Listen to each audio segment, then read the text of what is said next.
മിശിഹായിൽ പ്രിയ സഹോദരി സഹോദരന്മാരെ, ന്യായാധിപന്മാരുടെ കാലത്തിൻ്റെ അന്ത്യഘട്ടത്തിൽ ഇസ്രായേലിനെ നയിച്ചിരുന്ന ഏലിയെയും അദ്ദേഹത്തിൻ്റെ പിൻഗാമിയായി സാമുവേലിനെ തിരഞ്ഞെടുത്തതിനെയും കുറിച്ച് നമുക്ക് ഇന്ന് ചിന്തിക്കാം.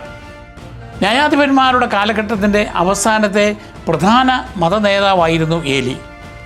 എൻ്റെ ദൈവം എന്നോ ഉയർത്തപ്പെട്ടവനെന്നോ അർത്ഥം വരാവുന്ന അദ്ദേഹത്തിൻ്റെ പേര് ദൈവിക ശുശ്രൂഷയ്ക്കായി മാറ്റിവെക്കപ്പെട്ട ജീവിതത്തെയാണ് പ്രതിഫലിപ്പിക്കുന്നത്.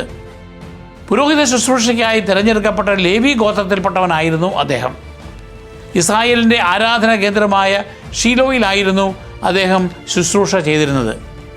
BC 12 മുതൽ 11 നൂറ്റാണ്ടുകളിലെ ധാർമ്മികവും മതപരവുമായ തകർച്ചയുടെ കാലഘട്ടത്തിൽ ജീവിച്ചിരുന്ന ഏലി ഒരു പുരോഹിതനും ന്യായാധിപനുമായിരുന്നു.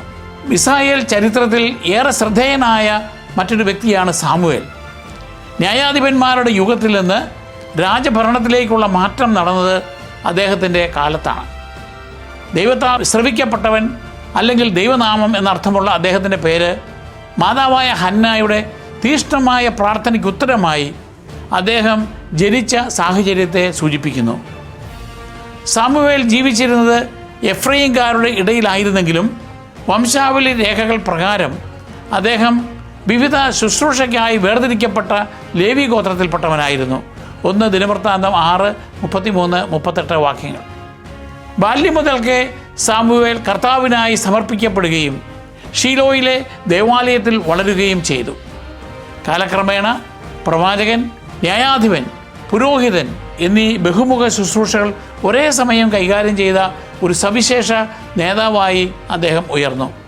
ന്യായാധിപന്മാരിൽ അവസാനത്തെ ആളെന്ന നിലയിൽ അദ്ദേഹം ആത്മീയവും ഭരണപരവുമായ അധികാരം പ്രയോഗിക്കുകയും ദൈവത്തോടുള്ള വിശ്വസ്തതയിലും നിർമ്മലതയിലും ഇസ്രായേലിനെ നയിക്കുകയും ചെയ്തു. എൽക്കാനായിക്ക് 2 ഭാര്യമാർ ഉണ്ടായിരുന്നു, ഹന്നായും പെനിന്നായും. പെനിന്നയ്ക്ക് മക്കളുണ്ടായപ്പോൾ ഹന്നായ്ക്ക് സന്താന ഭാഗ്യം ഇല്ലായിരുന്നു. ആ കാലഘട്ടത്തിൽ വന്ധ്യത വലിയൊരു കുറവായും അപമാനമായും കരുതപ്പെട്ടിരുന്നു. 1 സാമുവേൽ 1-ാം അധ്യായം 5 മുതൽ 7 വരെ വാക്യങ്ങൾ. ഓരോ വർഷവും ബലിയർപ്പിക്കാനായി കുടുംബം ഷീലോയിലേക്ക് പോകുമ്പോൾ പെനിന്ന ഹന്നായെ പരിഹസിക്കുകയും അവളുടെ സങ്കടം വർദ്ധിപ്പിക്കുകയും ചെയ്തിരുന്നു. എങ്കിലും ഹന്ന ദൈവത്തിൽ നിന്ന് അകന്നു പോകാതെ തൻ്റെ വേദനയിൽ അവൾ കൂടുതൽ തീക്ഷ്ണമായി പ്രാർത്ഥിക്കുകയും വിശ്വസ്തയോടെ കർത്താവിൻ്റെ കൃപ തേടുകയും ചെയ്തിരുന്നു. ദേവാലയത്തിൽ ഹന്ന അത്യധികം ഹൃദയവേദനയോടെ കരഞ്ഞുകൊണ്ട് കർത്താവിനോട് പ്രാർത്ഥിച്ചു. 1 സാമുവേൽ 1:10. ശബ്ദമുയർത്തി പ്രാർത്ഥിക്കുന്നതിന് പകരം അവൾ ഹൃദയം കൊണ്ട് നിശബ്ദമായാണ് പ്രാർത്ഥിച്ചത്. അവളുടെ അധരങ്ങൾ ചലിക്കുന്നുണ്ടായിരുന്നുവെങ്കിലും ശബ്ദം പുറപ്പെടുവിച്ചിരുന്നില്ല. 1 സാമുവേൽ 1:13. ആ പ്രാർത്ഥനയിൽ അവൾ ഒരു നേർച്ച നേർന്നു. ദൈവം തനിക്കൊരു മകനെ നൽകിയാൽ അവൻ്റെ ആയുഷ്കാലം മുഴുവൻ അവനെ കർത്താവിന് പൂർണ്ണമായി സമർപ്പിക്കും. 1 സാമുവേൽ 1:11. പുരോഹിതനായ ഏലി ഹന്നായുടെ നിശബ്ദ പ്രാർത്ഥന കണ്ട് അവൾ മദ്യലഹരിയിലാണെന്ന് ആദ്യം തെറ്റിദ്ധരിച്ചു. 1 സാമുവേൽ 1:13-14 വാക്യങ്ങൾ. അക്കാലത്ത് ഇത്തരം വ്യക്തിപരമായ പ്രാർത്ഥനകൾ അസാധാരണമായിരുന്നു. അത് ആ കാലഘട്ടത്തിൻ്റെ ആത്മീയ പാപ്പരത്വത്തെ കാണിക്കുന്നു. എന്നാൽ ഹന്ന തൻ്റെ സങ്കടം വിവരിച്ചപ്പോൾ ഏലി അത് മനസ്സിലാക്കുകയും സമാധാനമായി പോവുക, ഇസ്രായേലിൻ്റെ ദൈവം നിൻ്റെ പ്രാർത്ഥന സാധിച്ചു തരട്ടെ എന്ന് പറഞ്ഞ് അവളെ അനുഗ്രഹിക്കുകയും ചെയ്തു. 1 സാമുവേൽ 1:17. ഹന്ന സമാധാനത്തോടും ദൈവത്തിലുള്ള നവ്യമായ വിശ്വാസത്തോടും കൂടി അവിടെ നിന്ന് മടങ്ങി. യഹൂദ പാരമ്പര്യം ഇതേക്കുറിച്ച് പറയുന്ന ഇപ്രകാരമാണ്. യഥാർത്ഥ പ്രാർത്ഥനയുടെ ഏറ്റവും മികച്ച ഉദാഹരണമായിട്ടാണ് റബിമാരുടെ പഠനങ്ങൾ ഹന്നായെ അവതരിപ്പിക്കുന്നത്. അവളുടെ നിശബ്ദവും ഹൃദയത്തിൽ നിന്നുള്ളതുമായ പ്രാർത്ഥനയാണ് യഹൂദ ആരാധനയിലെ പ്രധാന പ്രാർത്ഥനയായ അമിതായുടെ അടിസ്ഥാനമായി കണക്കാക്കപ്പെടുന്നത്. എളിമ, ഏകാഗ്രത, ദൈവവുമായി നേരിട്ടുള്ള സംഭാഷണം എന്നിവ യഥാർത്ഥ പ്രാർത്ഥനയുടെ പ്രധാന ഗുണങ്ങളായി താൽമൂദ് എടുത്തു പറയുന്നു. അതായത് ആന്തരികവും നിഷ്കളങ്കവും വ്യക്തിപരവുമായ പ്രാർത്ഥന, തൻ്റെ ഭാവി മുഴുവൻ ദൈവകരങ്ങളിൽ ഏൽപ്പിച്ചുകൊണ്ടുള്ള അവളുടെ നേർച്ച ആഴമായ വിശ്വാസത്തിൻ്റെ അടയാളമായി കണക്കാക്കപ്പെടുന്നു. കത്തോലിക്ക ആത്മീയതയിൽ കഷ്ടപ്പാടുകൾക്കിടയിലും ദൈവത്തിലുള്ള ഉറച്ച വിശ്വാസവും ശരണവുമാണ് ഹന്ന പ്രകടിപ്പിക്കുന്നത്. തൻ്റെ മകനെ ദൈവത്തിന് സമർപ്പിക്കുന്നതിലൂടെ സ്വന്തം ജീവിതം ദൈവത്തിന് മാറ്റിവെക്കാനുള്ള ക്രിസ്തീയ ആഹ്വാനത്തിന് അവൾ മാതൃകയാകുന്നു. റോമ 12:1.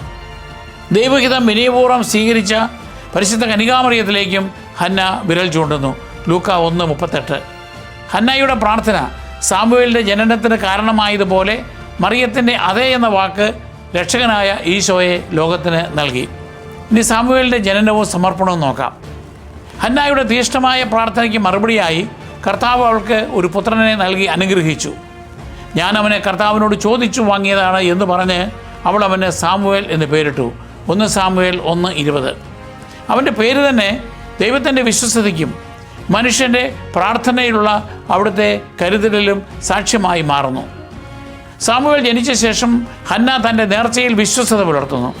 കുഞ്ഞിൻ്റെ മുലകൂടി മാറുന്നതുവരെ അവൾ കാത്തിരുന്നു. പുരാതന ഇസ്രായേലിൽ ഇത് ഏകദേശം 3 വർഷത്തോളമായിരുന്നു. അതിനുശേഷം അവനെ ശീലോവിലേക്ക് കൊണ്ടുവന്നു. അവിടെ ബലികൾ അർപ്പിച്ചുകൊണ്ട് അവൾ ഏലിയുടെ മുൻപിൽ അവനെ കർത്താവിന് സമർപ്പിച്ചു. 1 സാമുവേൽ 1:24-25 വാക്യങ്ങൾ. അവൾ ഇപ്രകാരം പ്രഖ്യാപിച്ചു: ഈ കുഞ്ഞിനു വേണ്ടിയാണ് ഞാൻ പ്രാർത്ഥിച്ചത്. എൻ്റെ പ്രാർത്ഥന കർത്താവ് കേട്ടു. ആകയാൽ ഞാൻ അവനെ കർത്താവിന് സമർപ്പിച്ചിരിക്കുന്നു. ആജീവനാന്തം അവൻ കർത്താവിനുള്ളവനായിരിക്കും. 1 സാമുവേൽ 1:27-28 വാക്യങ്ങൾ. അങ്ങനെ സാമുവേലിൻ്റെ ജീവിതം പൂർണ്ണമായും ദൈവസേവനത്തിനായി പ്രതിഷ്ഠിച്ചു. യഹൂദ വീക്ഷണത്തിൽ സാമുവേലിനെ ഒരു നസീർ വ്രതക്കാരൻ തുല്യനായിട്ടാണ് കണക്കാക്കുന്നത്. ശൈശവം മുതൽ അവൻ്റെ ജീവിതകാലം മുഴുവനുമുള്ള സമർപ്പണം സാംസന്റെ സമ്പൂർണ്ണ സമർപ്പണത്തെ പ്രതിഫലിപ്പിക്കുന്നു. ന്യായാധിപന്മാർ 13:5. ഹന്ന തൻ്റെ നേർച്ച നിറവേറ്റുന്നതിലുള്ള വിശ്വസ്തതയെ റബ്ബിമാരുടെ പഠനങ്ങൾ ഊന്നിപ്പറയുന്നു. അവളെ അഖണ്ഡതയുടെയും ഭക്തിയുടെയും മാതൃകയായി അവർ അവതരിപ്പിക്കുന്നു. കുഞ്ഞിനെ ദൈവത്തിന് തിരികെ നൽകുന്ന അവളുടെ പ്രവൃത്തി എല്ലാ അനുഗ്രഹങ്ങളും ആത്യന്തികമായി കർത്താവിൻ്റേതാണെന്നും അവ അവിടുത്തെ ലക്ഷ്യങ്ങൾക്കായി ഉപയോഗിക്കണമെന്നുമുള്ള വിശ്വാസത്തെ ഉയർത്തിക്കാട്ടുന്നു. കത്തോലിക്ക ദർശനത്തിൽ ഹന്ന സാമുവേലിനെ കാഴ്ചവെക്കുന്നത് ദൈവം നൽകിയത് ദൈവത്തിന് തന്നെ തിരികെ നൽകുന്ന പ്രതിഷ്ഠയായി കണക്കാക്കുന്നു. ഇത് ക്രൈസ്തവ ദൈവവിളിയെ, പ്രത്യേകിച്ച് പൗരോഹിത്യ സമർപ്പിത ജീവിതങ്ങളെ സൂചിപ്പിക്കുന്നു. കൂടാതെ മാമോദീസായിലൂടെ കുട്ടികളെ ദൈവത്തിന് സമർപ്പിക്കുന്നതിനോടും ഇതിന് സാമ്യമുണ്ട്. അവളുടെ ഈ ത്യാഗം പിതാവായ ദൈവത്തിന് തന്നെ പൂർണ്ണമായി സമർപ്പിച്ച യേശുവിനെ മുൻകൂട്ടി കാണിക്കുന്നു. ലൂക്ക 2:49, ഫെബ്രുവരി 10:7. അങ്ങനെ സാമുവേലിൻ്റെ സമർപ്പണം ക്രിസ്തുവിൽ പൂർത്തിയായ ദൈവത്തിൻ്റെ രക്ഷാകര പദ്ധതിയിലേക്ക് വിരൽ ചൂണ്ടുന്നു. ഹന്നായുടെ കീർത്തനം.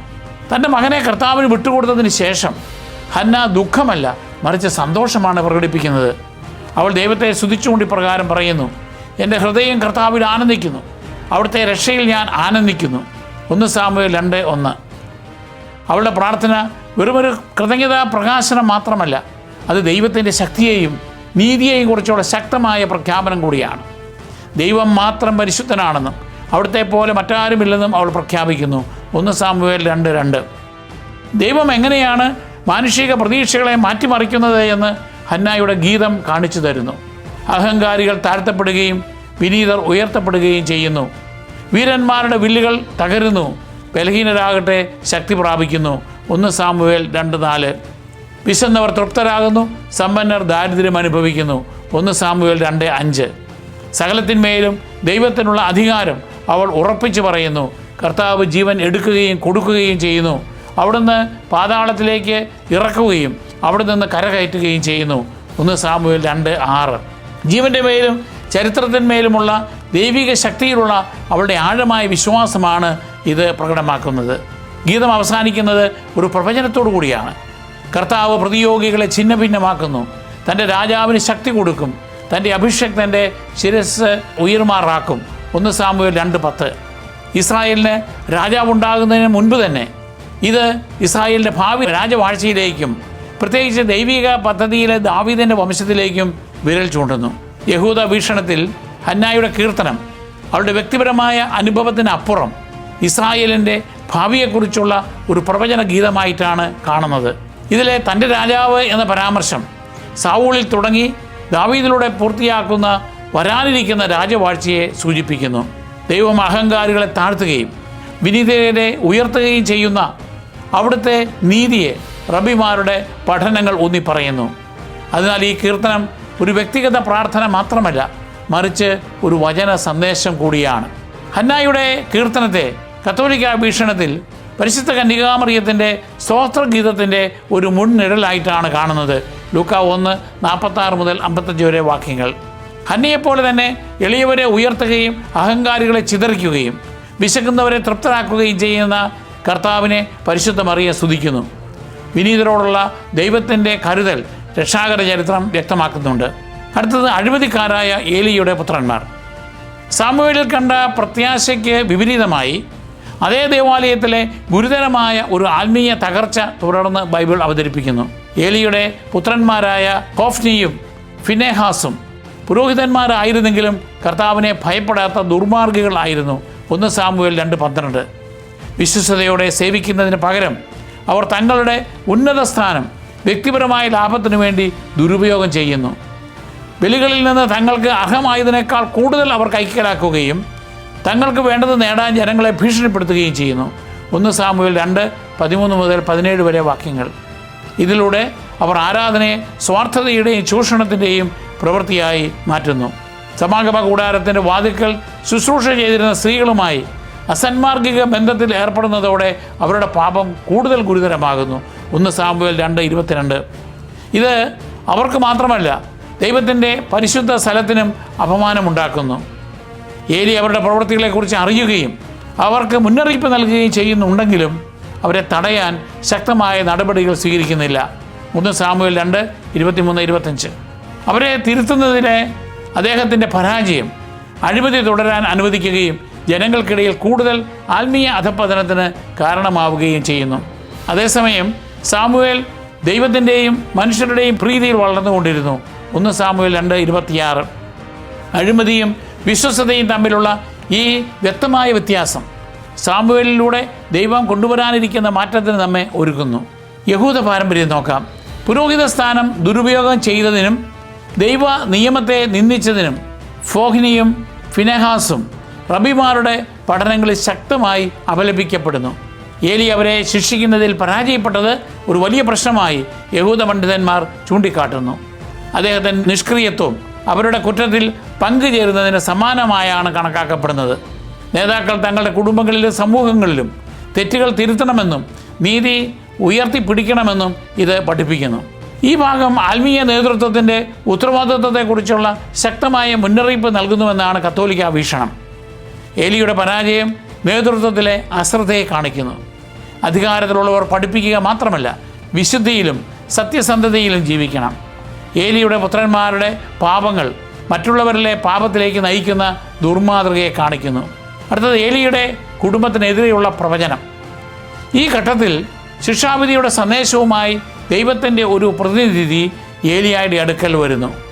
പുരോഹിത ശുശ്രൂഷയ്ക്കായി ദൈവം അവൻ്റെ കുടുംബത്തെ തിരഞ്ഞെടുത്തുവെന്നും തൻ്റെ ബലിപീഠത്തിൽ ശുശ്രൂഷ ചെയ്യുവാനുള്ള ബഹുമതി നൽകിയെന്നും അദ്ദേഹം ഏലിയായെ ഓർമ്മിപ്പിക്കുന്നു.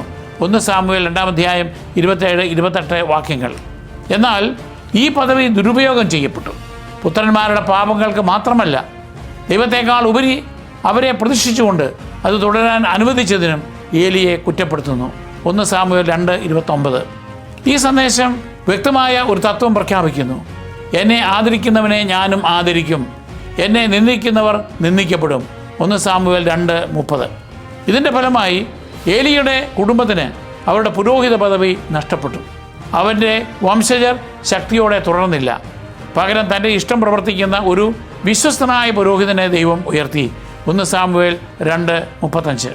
ദൈവത്തിൻ്റെ അനുഗ്രഹങ്ങൾ വിശ്വസ്തത ആവശ്യപ്പെടുന്നുവെന്ന സുപ്രധാനമായ ഒരു വഴിത്തിരിവാണ് ഇത് കാണിക്കുന്നത്. മറ്റുള്ളവർ പരാജയപ്പെടുമ്പോൾ പുതിയ നേതാക്കളെ ഉയർത്താൻ സകലത്തിന്മേലും അധികാരം നിലനിർത്തുന്ന ദൈവത്തിന് കഴിയുന്നു. യഹൂദ വീക്ഷണത്തിൽ ഏലിയുടെ കുടുംബത്തിൻ്റെ പരാജയം കൂടുതൽ വിശ്വസ്തമായൊരു പുരോഹിത വംശത്തിൻ്റെ ഉദയത്തിന് കാരണമായി. ഇത് രാജഭരണകാലത്തെ സാദോക് പുരോഹിത വംശവുമായി ബന്ധപ്പെട്ടിരിക്കുന്നു. 1 രാജാക്കന്മാർ 2:27-35 വാക്യങ്ങൾ.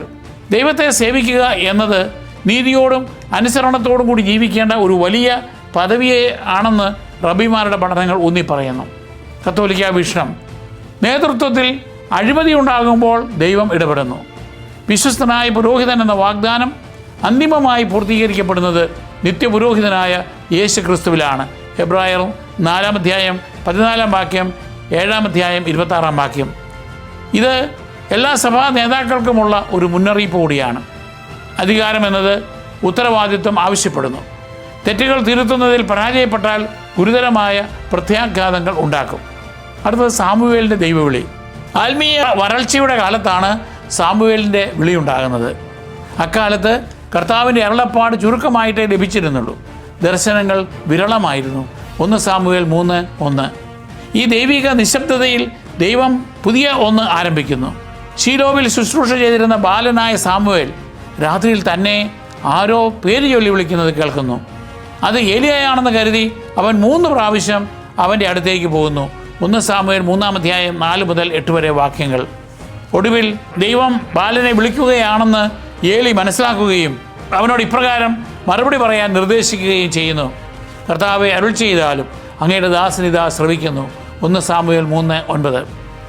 സാമുവേൽ പ്രത്യുത്തരിച്ചപ്പോൾ ദൈവം അവന് ഒരു കഠിന സന്ദേശം നൽകുന്നു.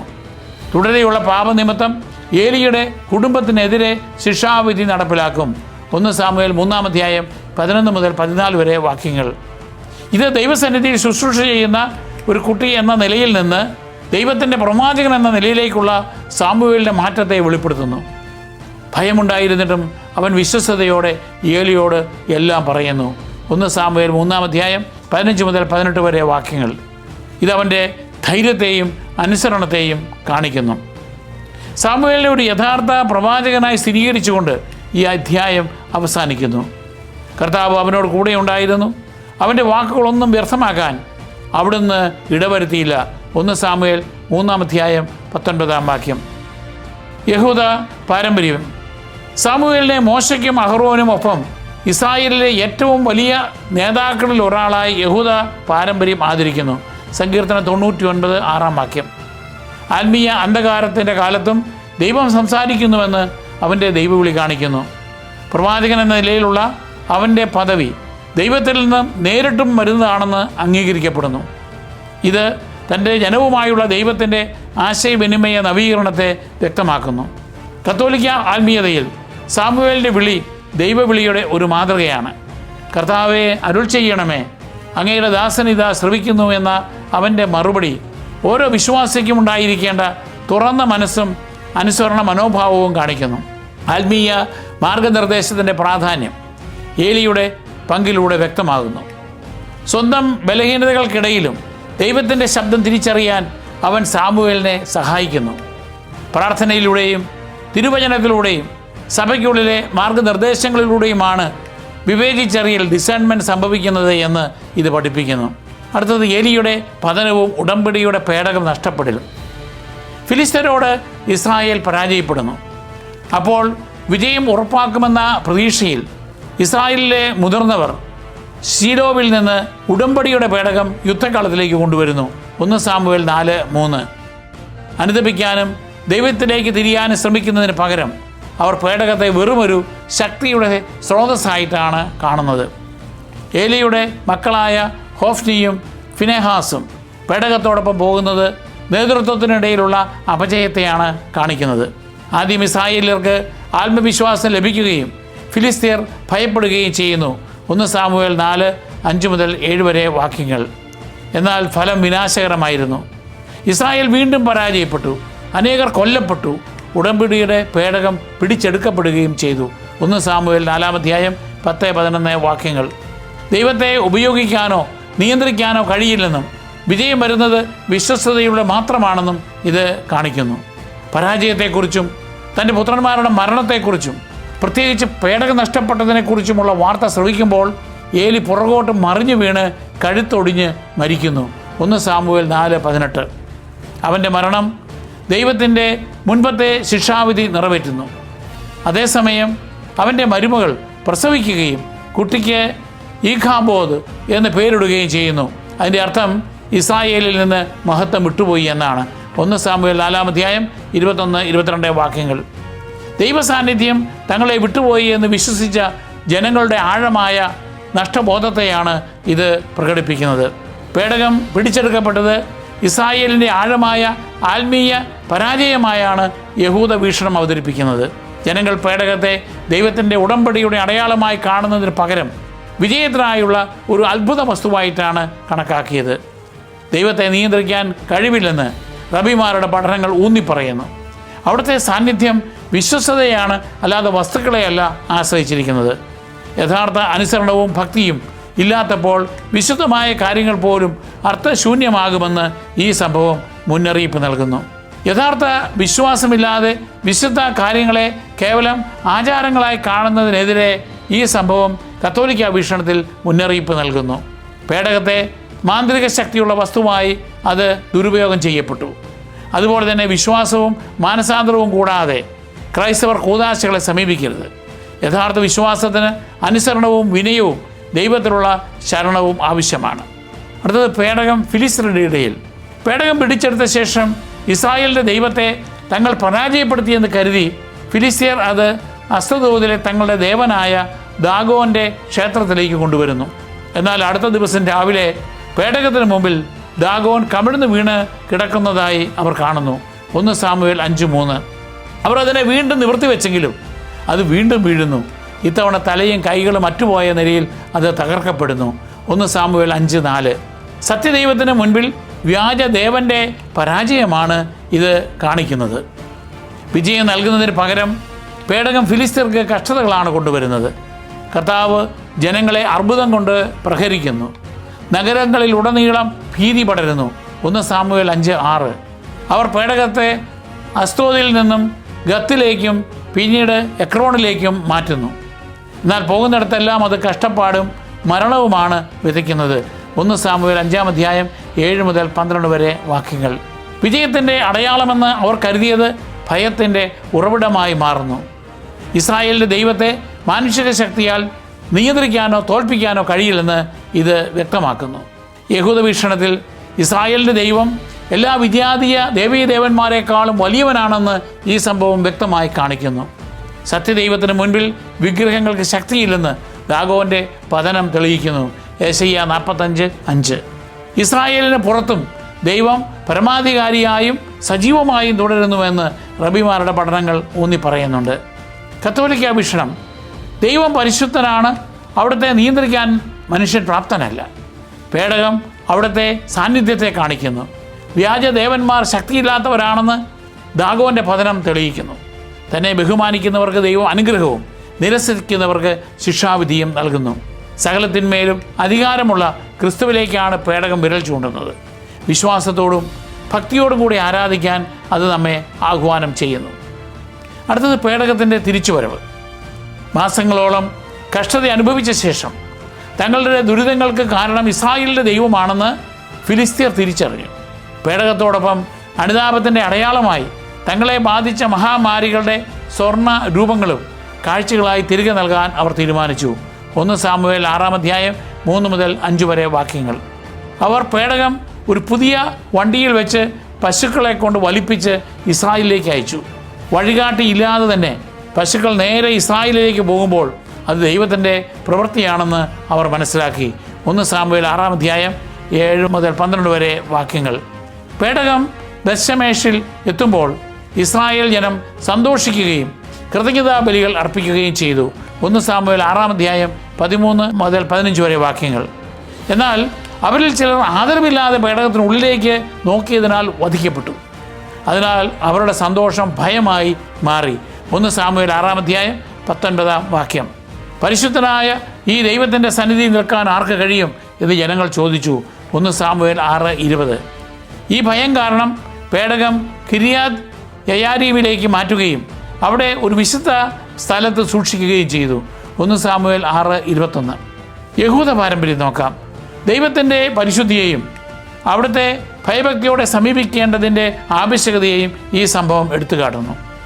ദൈവസാന്നിധ്യത്തിൻ്റെ അടയാളമായ പേടകത്തെ അവിടുത്തെ കൽപ്പനകൾക്ക് അനുസൃതമായി മാത്രമേ കൈകാര്യം ചെയ്യാവൂ. സംഗീത പുസ്തകം 4:15 വാക്യം. ഭക്തിഹീനമായ പെരുമാറ്റത്തിനുള്ള ശിക്ഷ കാണിക്കുന്നത് ദൈവത്തിൻ്റെ പരിശുദ്ധിയെ നിസ്സാരമായി കാണാൻ കഴിയില്ല എന്നാണ്. യഥാർത്ഥ ആരാധനയിൽ ദൈവഭയം അത്യന്താപേക്ഷിതമാണെന്ന് റബിമാരുടെ പഠനങ്ങൾ ഊന്നിപ്പറയുന്നു. കത്തോലിക്ക വീക്ഷണം ദൈവത്തെ സമീപിക്കുമ്പോൾ പാലിക്കേണ്ട ആദരവിൻ്റെ പ്രാധാന്യത്തെക്കുറിച്ച് ഈ ഭാഗം പഠിപ്പിക്കുന്നു. പേടകം തൻ്റെ ജനത്തിനിടയിലുള്ള ദൈവ സാന്നിധ്യത്തെ സൂചിപ്പിക്കുന്നു. ഇത് സഭയിൽ പ്രത്യേകിച്ച് വിശുദ്ധ കുർബാനയിലൂടെ പൂർത്തീകരിക്കപ്പെടുന്നു.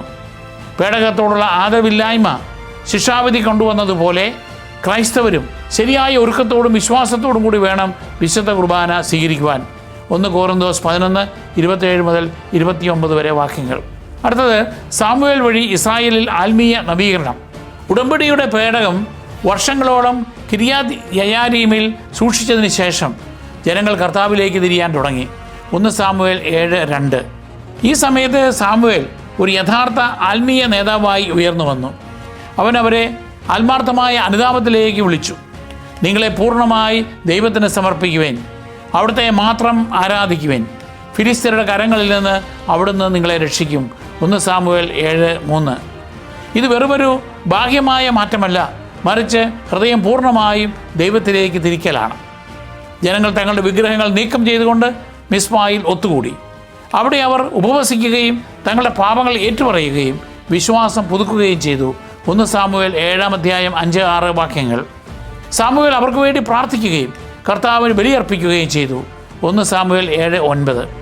ഫിലിസ്ത്യർ ആക്രമിച്ചപ്പോൾ ദൈവം ശക്തിയോടെ ഇടപെടുകയും ശത്രുക്കളെ പരിഭ്രാന്തരാക്കി ഇസ്രായേലിന് വിജയം നൽകുകയും ചെയ്തു. 1 സാമുവേൽ 7:10-11 വാക്യങ്ങൾ. സഹായത്തിൻ്റെ കല്ല് എന്നർത്ഥമുള്ള എബനേസർ എന്ന പേരിൽ സാമുവേൽ അവിടെ ഒരു സ്മാരകശില സ്ഥാപിച്ചു. ഇതുവരെയും കർത്താവ് നമ്മെ സഹായിച്ചു എന്ന് അവൻ പ്രഖ്യാപിച്ചു. 1 സാമുവേൽ 7:12. ഇതിനുശേഷം സാമുവേൽ വിശ്വസ്തയോടെ ഇസ്രായേലിനെ നയിച്ചു. അവൻ ബേഥേൽ, ഗിൽഗാൽ, മിസ്പ എന്നിവിടങ്ങളിലൂടെ സഞ്ചരിച്ച് ജനങ്ങളെ നയിക്കുകയും നീതി ഉറപ്പാക്കുകയും ചെയ്തു. 1 സാമുവേൽ 7:15-16 വാക്യങ്ങൾ. റാമായിൽ താമസിച്ച് അവൻ അവരുടെ ആത്മീയവും ദൈനംദിനവുമായ ജീവിതത്തിന് നേതൃത്വം നൽകുന്നു. ഇത് ഇസ്രായേലിൽ സമാധാനത്തിൻ്റെയും സ്ഥിരതയുടെയും കാലഘട്ടം കൊണ്ടുവരുന്നു. യഹൂദ വീക്ഷണത്തിൽ ഇസ്രായേലിൻ്റെ വിശ്വാസവും ഐക്യവും പുനഃസ്ഥാപിച്ച നേതാവായിട്ടാണ് സാമുവേൽ ആദരിക്കപ്പെടുന്നത്. വിഗ്രഹാരാധനയിൽ നിന്ന് ജനങ്ങളെ മോചിപ്പിച്ച് കർത്താവിനെ ആരാധിക്കുന്നതിലേക്ക് അവൻ അവരെ നയിച്ചു. ഗോത്രങ്ങളെ ഒന്നിപ്പിക്കുന്നതിലും ദൈവത്തിൻ്റെ തിരഞ്ഞെടുക്കപ്പെട്ട ജനമെന്ന നിലയിലുള്ള ഇസ്രായേലിൻ്റെ സ്വത്വം പുതുക്കുന്നതിലും സാമുവേൽ വഹിച്ച പങ്ക് റബിമാരുടെ പഠനങ്ങൾ എടുത്തു പറയുന്നു. കത്തോലിക്ക വീക്ഷണത്തിൽ യഥാർത്ഥ നവീകരണം ആരംഭിക്കുന്നത് അനുതാപത്തിലൂടെയും പ്രാർത്ഥനയിലൂടെയും അനുസരണത്തിലൂടെയുമാണെന്ന് സാമുവേൽ പഠിപ്പിക്കുന്നു. മധ്യസ്ഥൻ എന്ന നിലയിലുള്ള അവൻ്റെ പങ്ക് ഉത്തമ മധ്യസ്ഥനായ യേശു ക്രിസ്തുവിലേക്ക് വിരൽ ചൂണ്ടുന്നു. ഹെബ്രായർ 9:11 മുതൽ 14 വരെ വാക്യങ്ങൾ. മുൻപുണ്ടായിരുന്ന അഴിമതിക്ക് വിപരീതമായി ദൈവജനത്തെ നയിക്കുന്ന ഒരു വിശ്വസ്ത ഇടയനായി അവൻ സേവനമനുഷ്ഠിക്കുന്നു. നല്ല ഇടയനായ ഈശോയുടെ ഒരു മുൻ രൂപമാണ് അവൻ. യോഹന്നാൻ 10:11. യഥാർത്ഥ നവീകരണം വരുന്നത് മാനുഷിക ശക്തിയിലൂടെയല്ല, മറിച്ച് ദൈവകൃപയിലൂടെയാണ് എന്ന് ഇത് കാണിക്കുന്നു. ഇനി ഇതിൽ നിന്ന് ക്രൈസ്തവ ജീവിതത്തിനുള്ള പാഠങ്ങൾ നോക്കാം. 1. ശരണത്തോടെയുള്ള പ്രാർത്ഥന. എല്ലാ കഷ്ടതകളിലും നാം ദൈവത്തിലേക്ക് തിരിയണമെന്ന് ഹന്ന കാണിച്ചു തരുന്നു. യഥാർത്ഥ പ്രാർത്ഥന ഹൃദയത്തിൽ നിന്ന് വരുന്നതും മറുപടി ലഭിക്കുന്നതിന് മുൻപ് തന്നെ ദൈവത്തിൽ വിശ്വസിക്കുന്നതുമാണ്. ദൈവത്തിൻ്റെ സമയത്തിനായി നാം കാത്തിരിക്കുമ്പോൾ അത് നമുക്ക് ആന്തരിക സമാധാനവും കരുത്തും നൽകുന്നു. 2. നേതൃത്വത്തിലെ ഉത്തരവാദിത്വം. നേതാക്കൾ ധൈര്യത്തോടും വിശ്വസ്തയോടും കൂടി പ്രവർത്തിക്കണമെന്ന് ഏലിയുടെ പരാജയവും അവൻ്റെ പുത്രന്മാരുടെ പാപങ്ങളും നമ്മളെ പഠിപ്പിക്കുന്നു. അധികാരമെന്നത് ഉത്തരവാദിത്വവും നല്ല മാതൃകയും ആവശ്യപ്പെടുന്നു. തെറ്റുകൾ തിരുത്താനും സത്യത്തിലും വിശുദ്ധിയിലും മറ്റുള്ളവരെ നയിക്കാനും നേതാക്കൾക്ക് കഴിയണം. 3. ദൈവത്തിന് കാതോർക്കൽ. തുറന്ന ഹൃദയത്തോടെ ദൈവത്തെ ശ്രവിക്കാൻ സാമുവേൽ നമ്മെ പഠിപ്പിക്കുന്നു. പ്രാർത്ഥനയിലും തിരുവചനത്തിലും മാർഗനിർദ്ദേശങ്ങളിലും അവിടുത്തെ ശബ്ദത്തിന് നാം കാതോർക്കണം. ശ്രവിക്കുന്ന ഹൃദയം ദൈനംദിന ജീവിതത്തിൽ വിശ്വസ്തമായ അനുസരണത്തിലേക്ക് നയിക്കുന്നു. 4. വിശുദ്ധമായവയോടുള്ള ആദരം. വിശുദ്ധമായതിനെ ബഹുമാനിക്കാൻ ഉടമ്പടിയുടെ പേടകം നമ്മെ ഓർമ്മിപ്പിക്കുന്നു. ദൈവത്തെ, പ്രത്യേകിച്ച് വിശുദ്ധ കുർബാനയെ വിശ്വാസത്തോടും ഭക്തിയോടും കൂടി വേണം നാം സമീപിക്കാൻ. യഥാർത്ഥ ആരാധന എന്നത് ബാഹ്യമായ ആദരവിൽ നിന്നും ആന്തരികമായ ഭക്തിയിൽ നിന്നുമാണ് ഉണ്ടാകുന്നത്. 5. അനുതാപത്തിലൂടെയുള്ള നവീകരണം. യഥാർത്ഥ മാറ്റം ആരംഭിക്കുന്നത് പാപത്തിൽ നിന്ന് പിന്തിരിയുന്നതിലൂടെയാണ്. ഇസ്രായേലിനെ പോലെ ദൈവകൃപ സ്വീകരിക്കുന്നതിനായി നാം അനുതപിക്കുകയും ദൈവത്തിലേക്ക് മടങ്ങുകയും വേണം. സ്വന്തം ശക്തിയാലല്ല, മറിച്ച് ദൈവത്തിൻ്റെ കരുണയിൽ ആശ്രയിക്കുമ്പോഴാണ് ശാശ്വത നവീകരണം സംഭവിക്കുന്നത്. നമുക്ക് പ്രാർത്ഥിക്കാം. കർത്താവായ ദൈവമേ, നിശയുടെ നിശബ്ദതയിൽ അങ്ങ് സാമുവേലിനെ വിളിക്കുകയും ഒരു വിശ്വസ്തദാസനായി ഉയർത്തുകയും ചെയ്തുവല്ലോ. അങ്ങയുടെ ശബ്ദം ശ്രവിക്കാൻ സന്നദ്ധമായ ഹൃദയവും അങ്ങയുടെ ഇഷ്ടം നിറവേറ്റാൻ വേണ്ട ധൈര്യവും ഞങ്ങൾക്ക് നൽകണമേ. ഏലിയുടെ പരാജയങ്ങൾ ഒഴിവാക്കാനും സാമുവേലിൻ്റെ വിശ്വസ്തത സ്വീകരിക്കാനും സത്യസന്ധതയോടും ഭക്തിയോടും കൂടി ജീവിക്കാനും ഞങ്ങളെ സഹായിക്കണമേ. ആമേൻ.